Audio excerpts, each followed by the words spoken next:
Welcome to the Big Motor Small Blade podcast. I'm Buddy Pulley. And I'm Seth Dolby. And he is Seth Dolby. We're here to talk about Bristol. A couple days late. We won't get into why. But Ryan Preece, Kyle Larson, they got into it. We're going to talk about that. Chase Briscoe and why Sorry doesn't cut it. The inconsistent cautions, the great dirt debate, and of course Chase Elliott returning this weekend at Martinsville. Next on the Big Motor Small Blade podcast. All right, Seth, you're a big proponent of this here Bristol dirt race. Yes. Make a case for it real quick. We'll get into the nitty-gritty of it later, but I want to hear your initial statement. Yeah, well, so there's two main ways that I'm looking at it right now. The main one is that was leagues better than the Bristol night race last year. Not even close. Last year's dirt race was also leagues better than the Bristol night race last year. It's not Bristol's fault, but it is what it is. And two, I have an absolute blast. Honest to God, all 3 years I've had a blast with this race. The first one was a mess. There's no doubt about that. But I have, as a fan attending the race, have had an absolute blast at this event. And I will be disappointed if they don't do it again. I concur. That's been the podcast, everybody. That's been the Big Motor Small Blade podcast. I'm Buddy Pulley. He's Seth Dolby. He's dumbass. I'm Suntress. And anyway, I concur with you. I have we're gonna get into it a little bit more later, but I want to give you the chance to give that opening statement, give your opinion, because I know you're a big fan of the dirt race. I too am. I mean, I've had a fun all 3 years. I mean, I think a lot of people, the first year, a lot of people gave it shit because it wasn't the best, but for it being won the first and being under literally the worst conditions they could have asked for, it was a fine race. It was competitive. And then last year it got better, and then this year was even better. Like, I mean, there's no denying, like, last year or this year was a fantastic race. Yeah. That, like, if you don't think so, then I don't know what to tell you. That's probably on Fox if you don't think so, to be completely honest. Exactly, yeah. And I even heard good things about Fox from this race, but I also heard bad things. Sounded like it was like their best broadcast of the season, but that's not necessarily saying that much. But yeah, I mean, I'm for a NASCAR dirt race, and yeah, I'll leave it at that until we get into it. But let's get into the big thing. Yo, bro, you need to talk to your boy. Yeah, I don't know what his problem is. What his deal is. Kyle Larson, Ryan Preece obviously got into it. Started with Kyle Larson putting Ryan Preece in a precarious position off turn 4 and essentially put Ryan Preece in the wall, which broke a toe link. And then Ryan Preece got back to Kyle. Or Kyle got back to him. I don't know how that. Kyle spun, and then he was trying to get back around him. Yeah. Larson ran out of talent, and not a good dirt racer at all. So I could see why he's so upset with coming here this weekend. But yeah, Ryan Preece pretty blatantly retaliates to Kyle Larson. And then Kyle Larson, what's the number one rule of stock car racing, Seth? Well, I know what you're going to say, but the rule should be don't blow your fucking head off your shoulders when a guy squeezes you in the wall after you squeeze him. Sorry. That's what it should be. All right. And that's rule number 2. Rule number 1 is don't learn how to wreck someone without wrecking yourself. And rule number 3 is don't talk about race wars. That's true. That's a bringing Winston back joke. We're not, I swear. Speaking of that, I was about to make a correlation to the Bubba Wallace and Kyle Larson thing from Vegas. I mean, if he would have wrecked Preece right there, that would have been the biggest like chump fucking move ever. Because I mean, it would have been the same thing as Bubba Wallace, if not worse. I mean, it wouldn't have been worse. They weren't going nearly as fast. And I'm not. Well, no. The reason I say worse is because Larson got loose, put Bubba on the wall. Bubba immediately retaliated. right? Yeah. Larson initially caused it, and then Bubba retaliated. Larson initially caused this, and then he played both sides of it, essentially.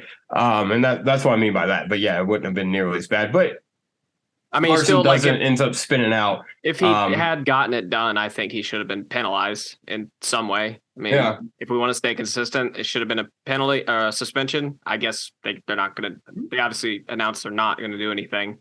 Because because no one admitted to it. Well, that and Kyle. Well, Kyle made an ass out of himself, and he did. He had to finish. He's been doing that a lot lately.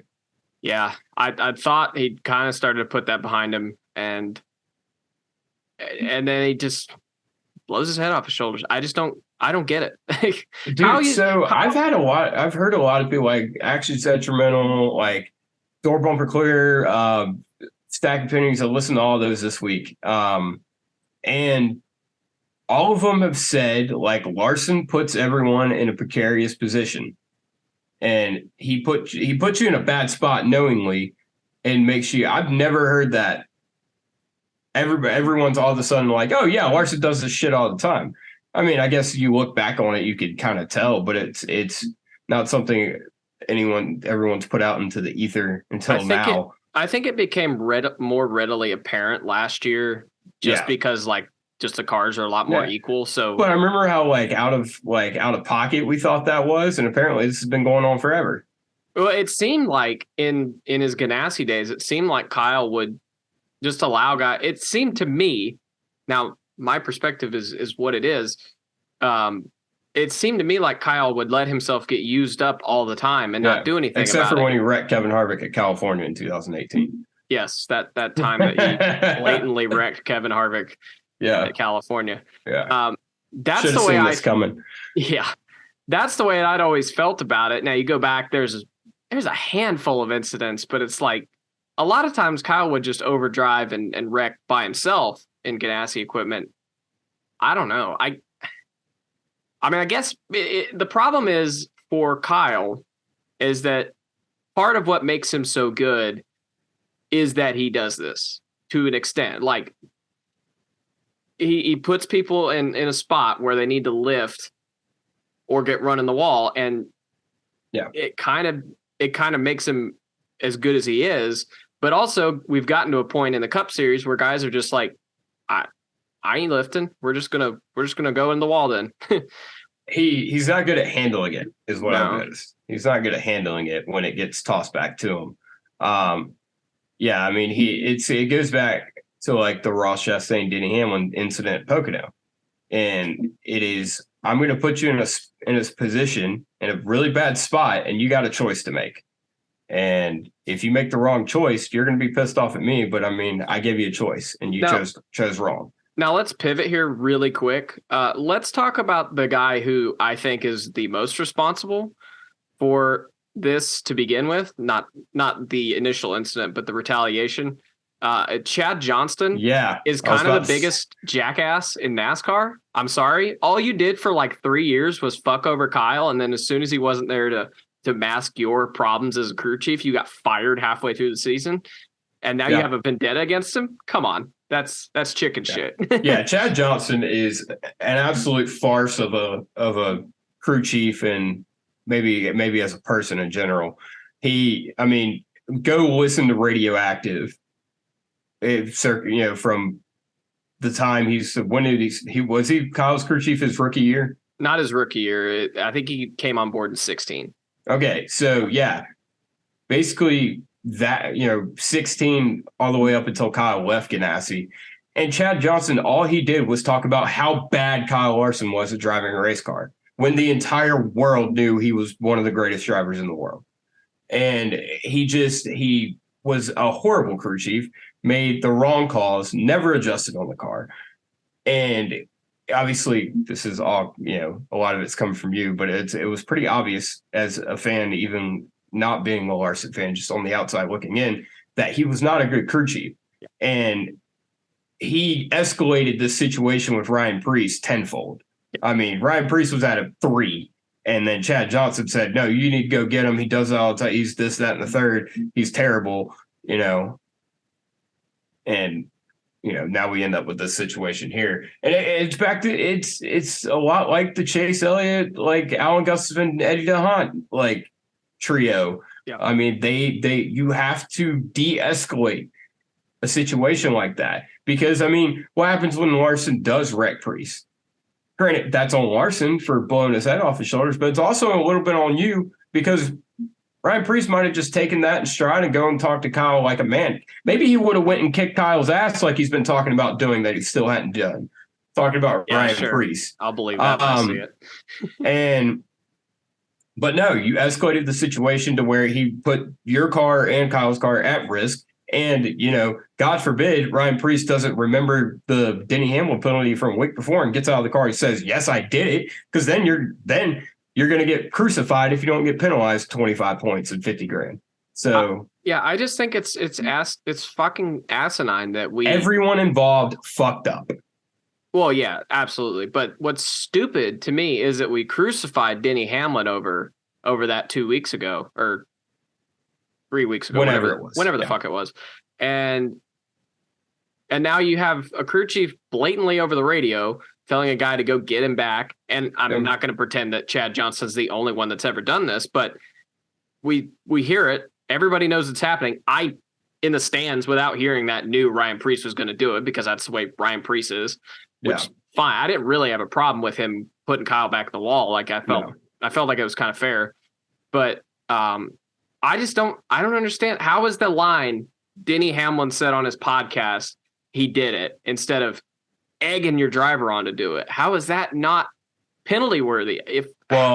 So the way Denny Hamlin explained it when he went through his appeals process was that NASCAR looks at things that happen during the race and immediately after as heat of the moment. And the way they looked at the Denny Hamlin situation was, he had to sleep on it, had time to come to terms with a rational way of explaining and deciding what to do. And he still, he admitted to, wrecking Ross or whatever. Here's my response to NASCAR then. If what you're doing in the heat of the moment is that is much worse. If these are the greatest race car drivers in the world and they can't control their emotions. Exactly. Yeah. I mean, exactly. And here's the thing about the whole situation. This is speaking to that logic that NASCAR has. As far as what happened on track, I didn't have a problem with it. Like, I didn't have any problem with Ryan Priest running Kyle Larson in the wall. I did Kyle Larson doing what he did to Ryan Priest. That was fucking dumb. Yeah. Like, and, the second part, I mean, the first part, whatever. But the second part, that was Danica Patrick to a T. But yeah, I mean, it's one of them deals. Like, I mean, don't do that, as Ryan Priest said. Yeah. Yeah. I got nothing else. The whole thing was fucking stupid. Larson came in. Here's the thing. Larson came into the weekend with a bad attitude. Yeah. Like he came into they asked him, what you excited for dirt race? No. Or where should we do a dirt race? We shouldn't do a dirt race ever. Like, and I don't know, dude. It's becoming a trend with Kyle. He was shitting on the dirt race this weekend. He was mad at Ross Chastain for the Hail Melon, called it embarrassing. And it almost seems like to me that he's just fucking mad that, one, he hasn't won the dirt race. Two, his Hail Melon attempt didn't fucking work. And like, it just seems like he's fucking salty. And he seems like he's been salty. It does come across that way, yeah. Yeah, for quite a while. I mean, so I don't know. Kyle honestly needs to get himself in check a little bit, because he's kind of made an ass of himself several times in the past, couple years. I mean, we've seen the best and worst. The way he handled the Bubba Wallace situation was, top tier. Like, he handled it in the best way possible. But things like the Justin Haley situation last year, neither of the Chase Elliott situations fall under that category, because, it was, 2 two powerhouse or two juggernauts of the sport in one powerhouse organization, that's gonna happen. But blowing your head on shoulders and wrecking Justin Haley and, then trying to wreck Ryan Preece. I mean, this is fucking stupid. Yeah. Yeah. I agree. Kyle needs to look inwards and be like, okay, there's a common denominator here. And it's you, Kyle. You need to chill the fuck out a bit. Yeah. Yeah. Do some yoga. Do some yoga, Kyle. Do some yoga. I don't know. I don't know that Kyle's going to do yoga. He doesn't strike me as a yoga guy. I mean, he lives in Arizona now. It makes sense. You can do yoga outside, and it's already hot yoga. So anyway, Chase Briscoe's also fucking dumb. What's he do? He spins Ryan Blaney out in this restart, just driving out of his ass like he does most of the time. Yeah. I mean, it's just another example of Chase Briscoe at his best. Maybe someone needs to break that middle finger off and shove it up his ass. Because, I mean, he clearly needs something to get his head on straight. Yeah. I don't know, dude. Chase Briscoe is another one of those guys, man. He just I could get behind a guy making a mistake and owning it. I can't get behind a guy making repeated mistakes, the same repeated mistakes, and just getting out of the car and be like, man, I'm so sorry. I hate that happened. And then you don't do anything to learn from it. We've seen this. We saw this at Bristol Dirt last year. He wrecked Tyler Reddick. We saw this at the Coke 600. I mean, granted, he didn't wreck Kyle, but still, I mean, just driving over his head. We saw this obviously at the Bristol Dirt Race. There's countless examples. The Indy Road Course? The Indy Road Course, yeah, exactly. Where he just doesn't. I mean, you could make the claim it's the only third season of the Cup Series, but he just doesn't do many smart things on the racetrack. Yeah. I mean, how many golden opportunities, not maybe for wins, but top fives, top tens, does he just throw away all the time? I mean, the three opportunities we just named, other than the Bristol Dirt Race from this year, they were all opportunities to win that he threw away. Well, he didn't throw away winning Indy, but he threw away having a top 5 or top 10, because if he just, gets back in line like he should have, instead of cutting all the way down the course and getting a penalty, he ends up with a top 5 or top 10, which I guess doesn't matter because they needed to win. Oh, yeah, that's right. He did cut the course. Yeah. I forgot about the whole Indy situation, but yeah, I mean, I meant the whole wrecking Denny Hamlin thing. I mean, that should have been penalized. Yeah. Anyway, that was egregious, but yeah, I mean, but if you wreck Denny Hamlin, it's fine. That's definitely what everybody thought. I mean, Indianapolis. Yeah, and at Texas last year. You wreck Denny. If you guys see Denny on the highway, fuck, take his ass out. And then when pivot maneuver his ass down 77. When you get you ain't even gonna get a ticket. When you get pulled over, they're just going to give you a handshake to be like, "Thank you for your service, sir." Yeah. We're putting you under arrest. No, you're not. Okay. Yeah, you're right. Great point. Yeah. No, I mean, yeah, I don't know. That was just something that was pissing me off. Chase Briscoe, it's just one of those things, man. Sorry doesn't cut it eventually. Yeah. Sorry may cut it once or twice, tops. But if it's when you get 3, 4, 5, 6 times you're doing this and you just get out of the car and you're just like, I'm sorry. It's like the South Park bit where BP accidentally drills too far and unleashes Cthulhu, and they just make a apology video where he just says we're sorry 5,000 times. Yeah, that's exactly what this is. That's 100% what this is. Yep. Chase Briscoe is Cthulhu, confirmed. Yeah. Ross Chastain, he did a lot of shit. He did not do the BP disaster. That was Chase Briscoe, apparently, according to Seth. Anyway, just roll with it. Yeah. The cautions. We saw it. We saw every other car in the field basically spin out in this race. So here's the thing. I liked when they didn't throw the caution most of the time. It felt like it made sense because like the lap time at Bristol Dirt is, I don't know what it is, but it's long enough that if you spin out at the back of the field, you're probably going to be able to get it going unless you hold on it like Ross did at Coda and every other driver on the planet likes to do. But we had those several incidents where they would throw it pretty quickly. They threw it when Larson spun. They threw it when Kyle Busch spun. You could argue the reason Kyle Busch was on pit road basically when they threw the fucking caution. Yeah, no, I don't agree with it. But Denny Hamlin, Michael McDowell, Ryan Blaney all spun out in front of the back there in the Hornet's nest. Yeah. And I mean,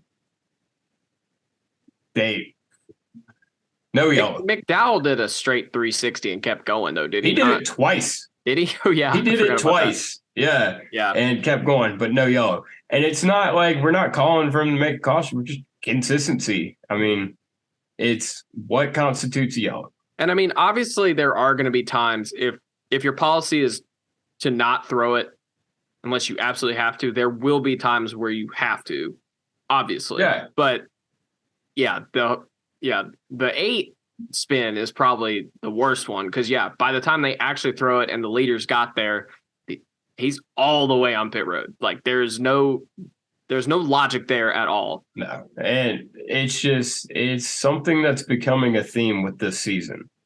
You know, the Eric Almirola thing at was it Vegas? That was debatable on whether that should have been a caution or not. The Harrison Burton deal. I mean, that was a caution, but like, you know, they were a little bit trigger happy with it. It's just something we've been bitching about forever. It's just inconsistency.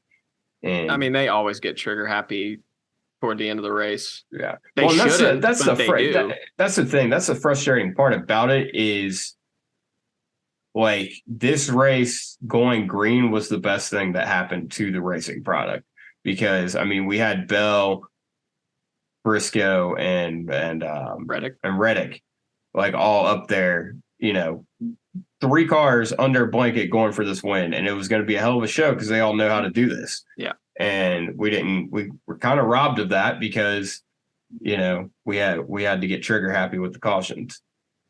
Yeah. And it goes, and we talk about them not throwing yellows, and a perfect example of them trying to not throw a yellow was the last lap of the race. They waited till the leaders got into turn 3 and they were approaching 3 and it's like, okay, we have to throw it now because the one car's sitting in the middle of the track.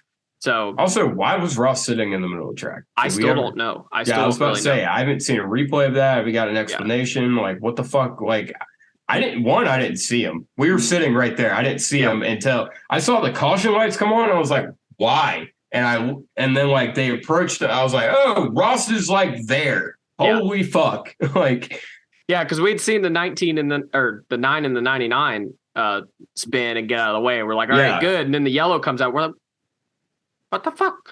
Yeah, I don't know. Christopher Bell, he can thank the Wrecking Ball for that one. Yeah, he can. Yeah, Wrecking Ball paid him back for apparently causing the incident last year. Ross Chastain is the reason Christopher Bell won this race. So well, I mean, it was gonna be a tall task. Let me make my fucking joke. That's the so add that to the list of things that Ross did. That's it. That's all I wanted to say. List. It's a long fucking list. Dude. It's a much shorter list of things that Ross has not done. Yeah. Yeah. Anyway, Christopher Bell won the race. That was disappointing. It was. Yeah. It felt inevitable that someone like him was going to win this race, though, eventually. Yeah, it is good. It almost validates this race a little bit more that a dirt guy won it. And, like, I mean, this was, and we'll get it. I guess we'll get into the whole debate of, you know, whether this should be, you know, whatever, the Bristol Dirt. This was the best track conditions we had out of all 3 years, and the dirt guys rose to the top. Yeah. And literally and figuratively. Jonathan Davenport this is one thing I'm getting kind of annoyed with is these guys from other disciplines coming in and they race one race and they just talk. They're the expert on everything that's wrong with everything. Which I would love to they know. have.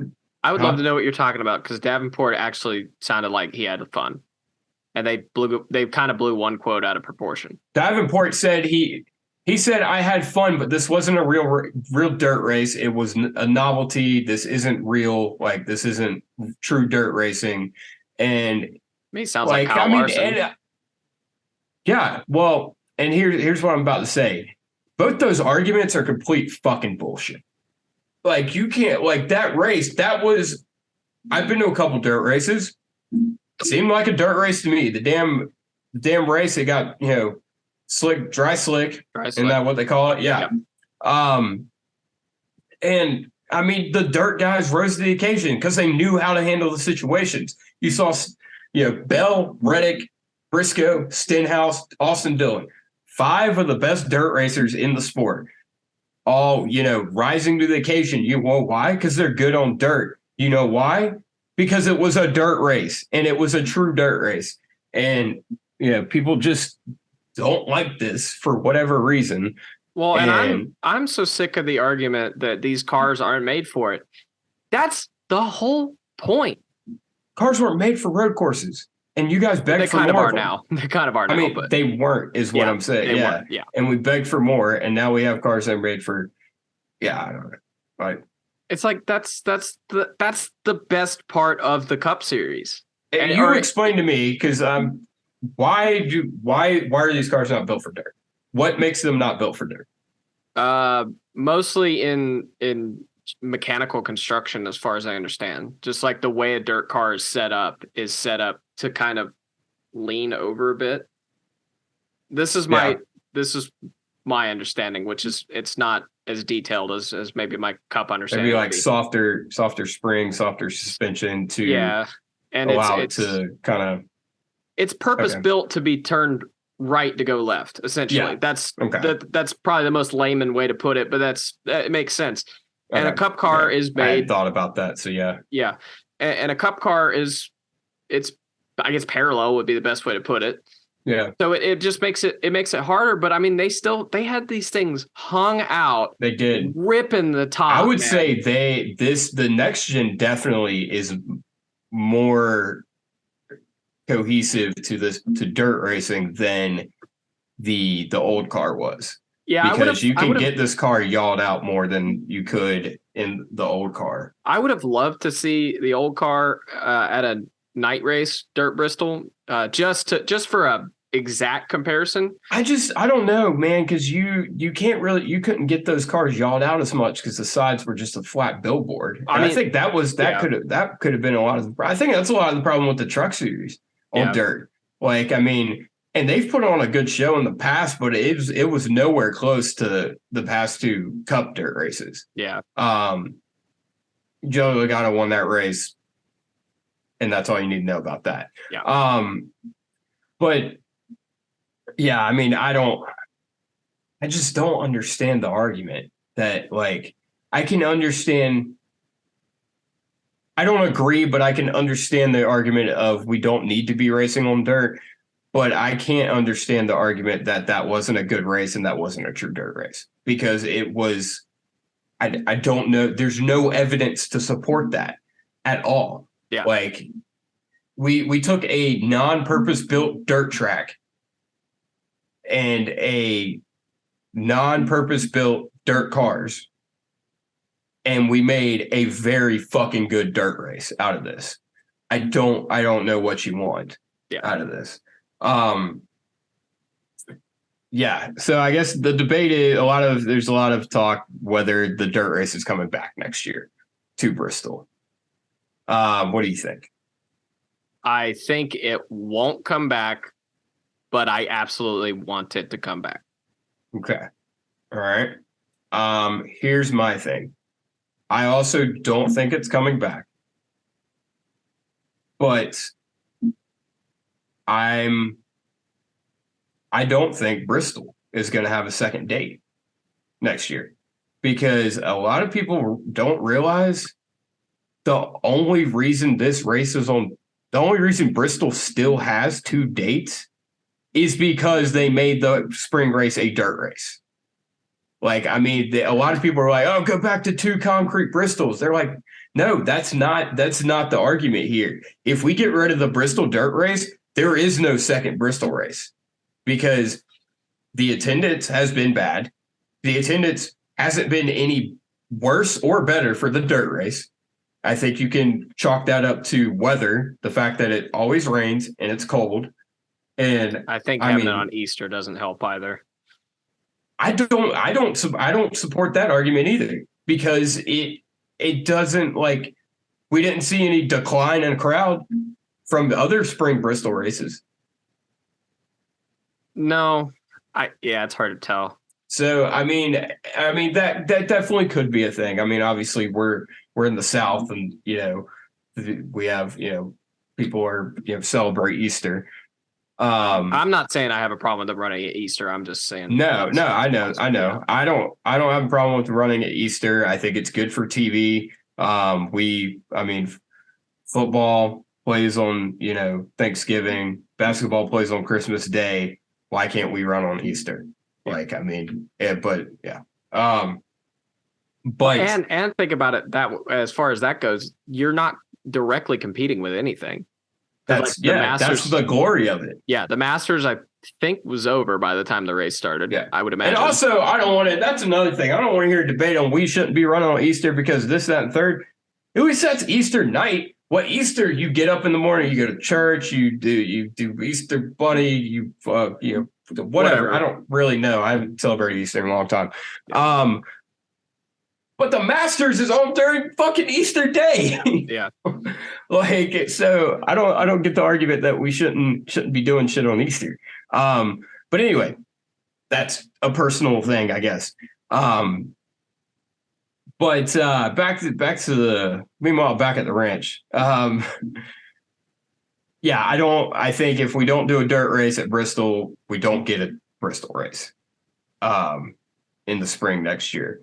I have a theory. I don't think this is going to be a thing, but it's something to think about.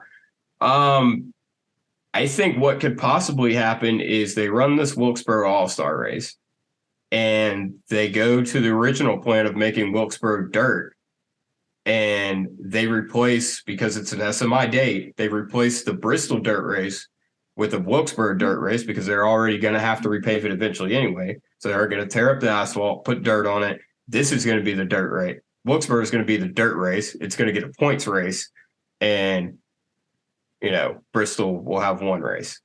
That is not where I thought you were going to go with that. It was just a theory that popped in my head. Like, I mean, it I guess makes sense. Yeah. I really don't think that's going to happen, but I think it's something to throw out there that it might, that could be a possibility, because it just makes sense that they were already going to do that, and it's an SMI date. I would just imagine that when they decided to not repave North Wilkesboro, that they were thinking they were going to get more than a year out of it. I honestly kind of think the same thing. I keep hearing Nashville Fairgrounds a lot. Yeah, that obviously is the other option. That would replace the spring Bristol race, which that would be an awesome alternative too. Yeah. But I used to think I don't want to lose a dirt race. Yeah. And I know there's a lot of people gets the dirt race, but these are the greatest race car drivers in the world, allegedly. Why not prove it? I mean, it is like, and I think a lot of the reason the drivers kind of discount it is we only have one. It's like with the road courses when we had, only two of them. Like, people they used them as throwaway races. I think we should have 3 to 4 of these things. Here's my a doubleheader and a one and a single event, or 2 doubleheaders. I think 2 dirt weekends a year. Yeah. Because that'll force the teams to I think it would be cheaper. I was listening to Stacking Pennies, and they made a really good point. The fact that, it costs some money to make the modifications for dirt for just one race. Yeah. It would probably be cheaper in the long run if they had okay, this is our dirt car, instead of converting one of our other cars to dirt and then converting it back to something else. Yeah. I think that would ultimately be cheaper because you're taking the under tray off the car, which is the most expensive piece, one of the most expensive pieces on the car. I think we should have 3 or 4 of these things. I think 2 weekends a year we should go dirt racing. I think we should do it on purpose-built dirt tracks. Yeah. I'm not against Bristol dirt, but I'm not going to be torn up if it goes away. I think we need to go to I think we should go to a purpose-built dirt track and try that. We saw Eldora was good with the trucks towards the end. We should not go to Knoxville because Knoxville sucks. Yeah, agreed. Hello, Seth. Don't mind me. I'm trying to find a quote that I saw put up on Reddit. All right. As long as you're doing research. Yeah, I am. All right. I thought your job was just like I'm over here having the great dirt debate, and you're just ignoring it. But anyway, yeah. I mean, I think it just would make more sense. I've always kind of thought that too. That having only one dirt race is kind of, I don't know. I like having more than 2 road courses. I think 6 is a great number. I think 6 super speedways is a terrible number. We should have 4 or 3 of those. See, I know. Yeah, that's a thing. That's another reason a lot of people this is a good debate. If you look at IndyCar, they hype up the Indy 500 so much, and they okay, well, after the Indy 500, we got all these viewers. Maybe they'll tune in next week. Well, you tune in next week, and it's something completely different. Indy 500 is this great race, this great spectacle, but there's nothing else like it on the schedule, and I think that hurts.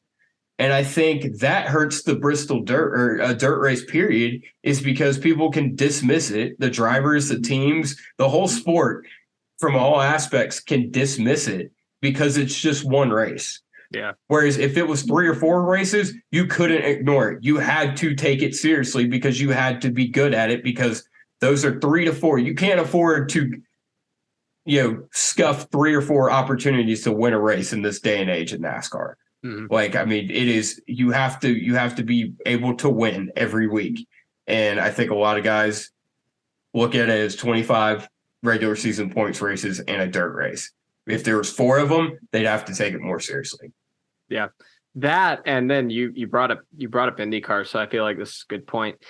About 8 or 9 years ago, whenever I started watching IndyCar, but at that point, they had by far the most diverse schedule in motorsports.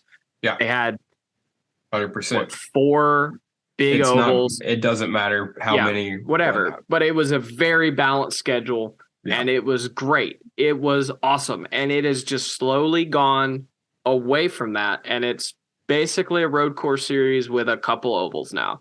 Mm-hmm. And the best thing that we have done in NASCAR recently, we've made a lot of gaps, but the best thing that we have done, hi, Happy. Hello, Happy. I know you're happy that Kevin Harvick finished 9th. I'm also happy that he finished 9th. We're going to talk about that. Anyway, go ahead. Yeah. The best thing that we've done is our diversity of schedule. It has that fact by itself has made Cup Series racing more enjoyable for me, at least. It is. Good. And if we get rid of the dirt race, we're just getting rid of one of those elements. And people bitch about the road courses because they sucked last year, but all before that they were great. Yeah, and people begged for more. They turned into shit shows occasionally, but we begged for more. We got them, and now everyone was like, "Oh, that's too many." I'm like, I don't. Sorry, I'm fighting with my cat. Yeah, that's going to be a disappointing thing to me if we end up with a trend of going backwards. So it leads me to a quote that Corey LaJoie said on his podcast, on SiriusXM. Sorry, I was about to say I don't remember this. The podcast I did listen to it. The Yankees don't go to a single A stadium. we haven't progressed in 75. We haven't progressed in 75 years of NASCAR to go back to the cornfields. Corey has a bad take on this. Yes, he does. And that's completely ignoring the fact that the MLB literally does go to cornfields once or twice a year. Just about to say. They literally Field do of Dreams, my guy. Yeah. Field of fucking dreams. The NHL plays outdoors a couple times a year. It's not like NASCAR is the only sporting series doing this. Homage, man. Paying homage to our roots. Yeah, I mean, going back to the IndyCar thing you bring up a good point as far as the balance of the schedule. And now it seems like IndyCar is almost in an identity crisis of what kind of series they want to be. And that's one thing that NASCAR has a good balance with most of its different types of racetracks, except for being super speedway heavy. And also the fact that we have one dirt race. I think we should have more. Now here's another thing. We shouldn't add any weekends to the schedule. 100%. And 2, we shouldn't take any more races away from other tracks. We should add races to the schedule. Add races, but keep it the same amount of weekends. Do that double headers. Double fucking headers. Yeah. Even if they're both on Sunday. Like, I don't give a shit. Like, one during the day, that'd be dumb. But that'd be kind of brutal, but exactly. So yeah. I think, Happy is he just wants to be all up in this shit. He's a camera cat. He is a camera cat. But yeah, I mean, I think doubleheader dirt races. I mean, because we see short tracks across the country, dirt tracks, asphalt tracks. They do double headers. Dude, what's up? Like, do you have something to say, Happy?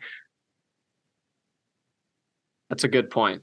That's a great point, Happy. That's a hell of a point. I love you too. Hold on. Let me just throw this cat like a torpedo. Anyway, you good? Yeah, third chonk. Yeah. But anyway, short track races, dirt races across the country, they run double headers. They run two night. I mean, the World Finals we go to. They run 2 sprint car races. They run nights 4 nights. Yeah. Well, they do run 4 nights. Yeah. But we go to 2 nights. I watch a lot of Landon Huffman videos. They run twin 40s every night. I'd be fine if we did 2 short dirt races. Like, that's fine. Like, I've been saying this since we started the Bristol dirt race. 200 lap features and no brakes, no nothing. You slap 4 tires on it and you go. Like, I mean, you could double up with the truck series and have them do 250 lap features if you wanted. No, I'm fine with like the truck series fucking off.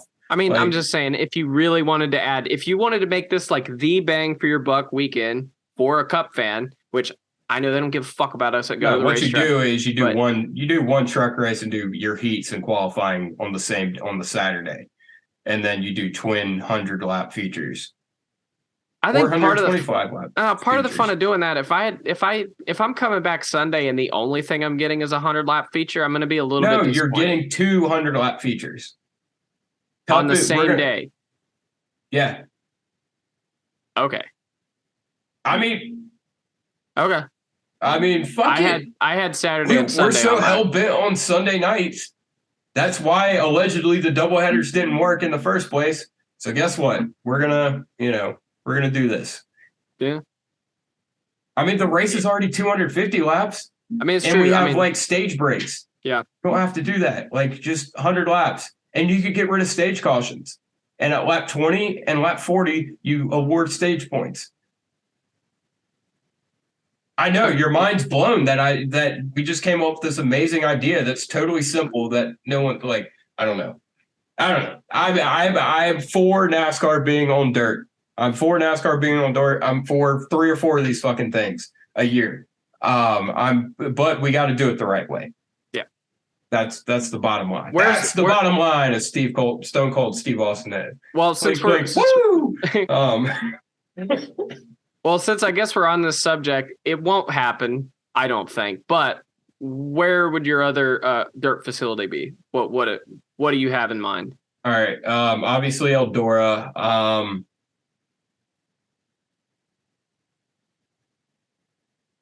Yeah, it's settled. What? It's Eldora. It has to be. Well, I mean, we're going to do two different tracks. I thought you were doing 2 doubleheader weekends. Yeah. Oh, so you're getting rid of Bristol. I mean, yeah. Oh, okay. We're going to give it to Fairgrounds. So, okay. Yeah. So we're going to give it to the Fairgrounds. Eldora and I'm trying to think it. Knoxville does not work at all for I don't stock think cars. so. I don't understand why we're still going there. It's just too flat for stock cars. Yeah. Yeah, that's tough. That is the one thing you do run into with dirt tracks is the infrastructure of everything. Trying to think of like what other SMI tracks have dirt tracks? Texas does. I don't know. There we go. Yeah. Get rid of the Texas State, make a dirt race. Yeah. I don't know what condition it's in, but well, figure it out because that's where we're going. You're already going to spend. Here's what, dude. Well, I mean, if we're doing this already, though. Hold on. Hear me out. I'm listening. You sell the land that the mile and a half's on right now, and you use a chunk of that money to put all your investment into the Texas dirt track to make it as good as you can make it. And there, that's it. The dirt track's already there. You just got to improve on it, and you're going to get a shit ton of money for all this land in the Dallas-Fort Worth market, which is worth a lot of money. You could just sell all of it, and then revamp the fuck out of the Charlotte dirt track, and then I could go. And that's really all I care about. That's really all I care about. I want to go. Okay. Well, we'll fucking go to Ohio then. Like, Ohio. I want to go to Eldora. I do. Yeah. Yeah. I don't want a third weekend in Charlotte. Like that's a little overkill. We'll just get rid of the Coca-Cola 600. It's fine. Wow. No, absolutely not. That's the dumbest. That might be one of the dumbest things you've said on this podcast. Like, I mean, are you preoccupied? Like, what the fuck? Yeah, a little bit. I mean, goddamn. I don't know. Yeah, no. I mean, that's my solution. Where do you think we should go? I mean, I think we need to keep Bristol. There's definitely some other track we can get rid of to accommodate the fairgrounds, like Texas, and then it's true. Go to Eldora. I think Bristol and Eldora would be a great because they're totally different track wise, and it would be fun. I think having both would be a blast. All right, so it's settled. I'll talk to Marcus Smith tomorrow. Hell yeah. Cool. Other than that, what is anything else you want to talk about? No, not particularly. Okay, cool. Chase Elliott's going to be back this weekend. So moment of silence for that tragedy. Yeah, I was really hoping Josh Berry would have a run at this Martinsville race, and Chase Elliott just had to ruin that for everybody. So yeah, that Darth Butthole looking motherfucker. Yeah, modern medical practice really did us in for this one. I still like modern medical practice or not. I'm shocked they're making us first race back Martinsville. Like it is weird. I thought, okay, let's skip Martinsville because that's going to be demanding. Let's put you in for a couple laps at Talladega and put Josh in the car, and then bring you back at Kansas or Darlington, or whatever fucking races after. Yeah. Talladega. Yeah, I'm shocked, but yeah. Oh well, I guess he figures if it's not ready, I'll figure it out pretty quick. I'm sure they're gonna have Josh on standby. Yeah, I mean, he's definitely gonna be on standby. I mean, yeah. But Martinsville should be fun. I'm excited for. I think it'll be a good weekend of. Well, I think it'll be a better Cup race. The truck and Xfinity will probably be a shit show. Xfinity, Xfinity is normally pretty good. Trucks sucks. Yeah. But yeah, I'm excited for the package change to see what happens with that. Yeah, me too. Yeah. I'm not stopping this. For I'm just you letting it audio happen. for you audio listeners, Happy is just sticking his whole face in Buddy's pop filter and microphone, and just being a nuisance, a general nuisance. Yeah. He's really excited because Kevin Harvick finished 9th in the Bristol Dirt Race. I know, that's weird. Can we talk about that for 5 seconds? We're watching the race for the fucking win, right? And Seth's like focusing on that, and I'm like, huh, where's Kevin at? Kevin. I was periodically checking on Kevin, making sure he's still kicking. You got to do that with your old folks every now and then. So I was looking, and I looked about where I thought he was, about 25th, and I was like, see him. Like, did Kevin wreck? Did he just give up? Like, what happened? Like, where is he at? And I catch something out of the corner of my eye, a yellow happy face, not you happy. And I notice, I count cars, and I go, and I start hitting Seth. Seth. And I'm pointing to not the lead. And he's like, what? I go, Kevin Harvick is in the top 10. This is exactly how this happened. And this was a win. This was a win for me. It should be. That's ridiculous. I thought he was going to finish 40th in a 37-car field. He ran fucking 40th last year. He ran last year, and he finished top 10. He must have liked the dry slick track better than the heavy track. Yeah, because he did better in the first one. Yeah, that's true. Yeah, it must be track conditions. Yeah, for some reason, in that way. That is the one thing. The track conditions, I got worried about. I think it was like 50 laps in, because I was like, oh, it's starting to look really dry. But it raced so good for the rest of the race. Like, because we talked, there was so much talk last year, like, oh, this will never work full time, for long term, because the race was only so good because we were watering. I'm having a hard time here. It's like they were saying, or a bunch of guys were saying, Kyle Busch was a big one for it, that this only worked because it was raining periodically through the race. Well, guess what? We didn't have a drop of rain. The track slicked up, it rubbered up, and the groove moved to the top, and it was awesome. Another complaint I heard about this race a lot that drove me crazy was, oh, man, there weren't that many lead changes. Well, yeah, they never made it to lap traffic, hardly ever. So, of course, there weren't very many lead changes. It's like... Yeah, and we also didn't really get a long green flag run. It requires that a lot of times. I mean, that's what I was saying. We didn't get a long green flag line run because we had a caution every 15 minutes. Yeah. I don't know. I've seen some pretty bum-ass dirt races in my day, and that wasn't one of them. So... I mean, that was by far the best Bristol dirt race I've seen. Yeah. Trucks. That's the best. World of Outlaws. That's the best NASCAR dirt race I've seen in my life. Yeah, I don't think I watched all the Mud Summer Classic races, but... They were good. There were a lot of good ones, but I think this was better. I think one more thing. I think we have to applaud Marcus Smith, because this is also 250 laps. Most dirt races on a local Saturday night or whatever are much 30 laps. Yeah, like tops. They did 250 laps with minimal track watering and track keep up, and the track conditions were fantastic. Yeah. So. If you don't, I don't know. I got full faith in Marcus Smith and whatever he does, and this is just more proof of that.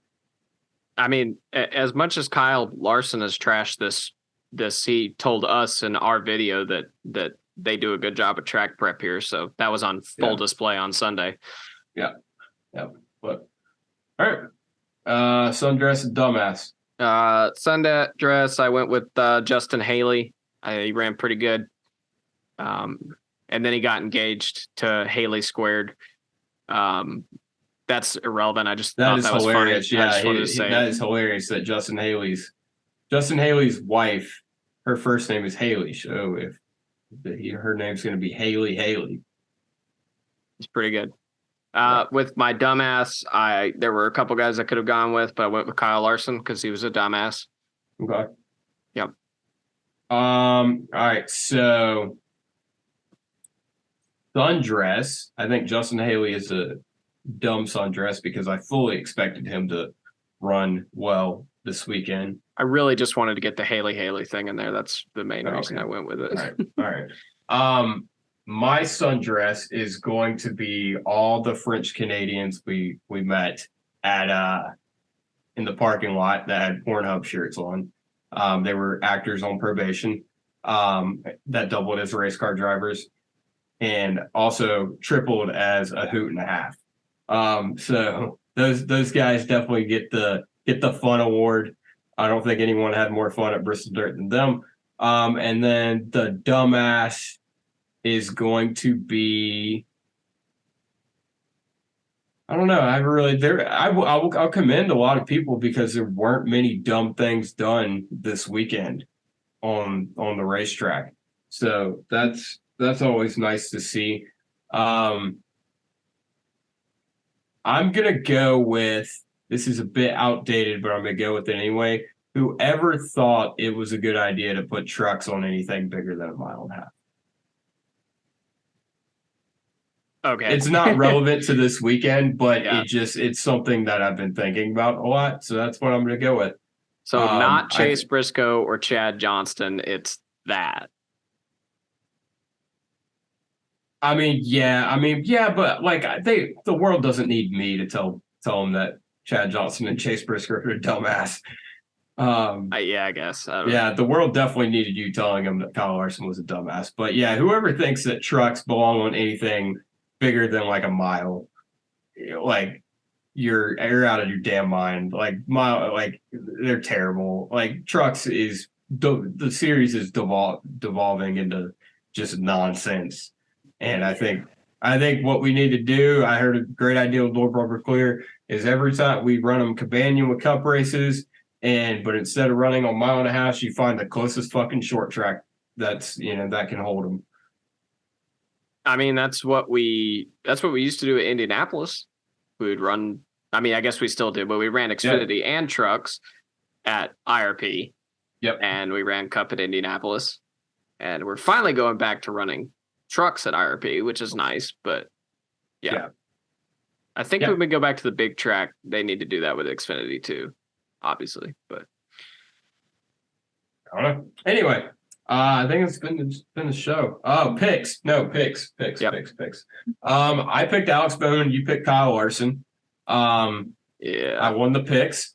I knew that was going to happen too. I thought he was still going to beat Bowman, but I knew for sure. I don't know, man. I was feeling good. Until Bowman got Chase Briscoe, Bowman was looking good. He was running. That's true. He was trying to get in the top 5 there. He got kind of messed up on a couple of restarts and dropped him back to the back half of the top 10, but he was good. Oh, the Hendrick penalties. We didn't talk about that. Oh, yes. Forgot that even happened.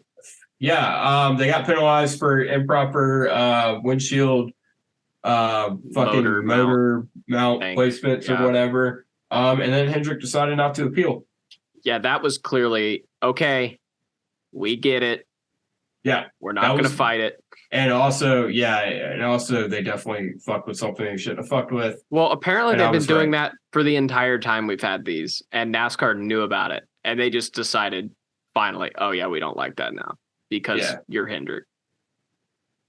Hey. Like I said, that penalty was dumb, but yeah, clearly Hendrick's like, fine. We're washing our hands of this. You win. Yeah. That's clearly what that was. Welcome to the fucking show. Yeah.